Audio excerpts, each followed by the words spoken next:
News India 27 नव्या पिढीचं नवं माध्यम। नाशिक कुंभ महोत्सव 2027 पूर्वसिद्धीसाठी नाशिकमध्ये मोठ्या विकास कामांचा भूमिपूजन उद्घाटन समारंभ। उत्तम उत्साहात सिंहस्थ कुंभमेळा 2027च्या पार्श्वभूमीवर नाशिक व आसपासच्या भागात विविध विकास कामांचे भूमिपूजन व उद्घाटन समारंभ नुकताच संपन्न झाला। या समारंभाचे मुख्य पाहुणे होते राज्याचे मुख्यमंत्री देवेंद्रजी फडणवीस व उपमुख्यमंत्री एकनाथ शिंदे। मुख्यमंत्री व उपमुख्यमंत्री यांच्या आगमनात समारंभात जबरदस्त दिमाग लाभला।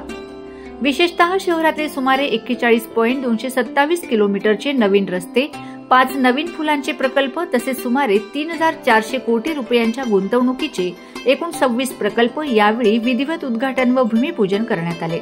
समारंभाची सुरुवात रामघाट परिसरातील प्रकल्प पाहणीने झाली।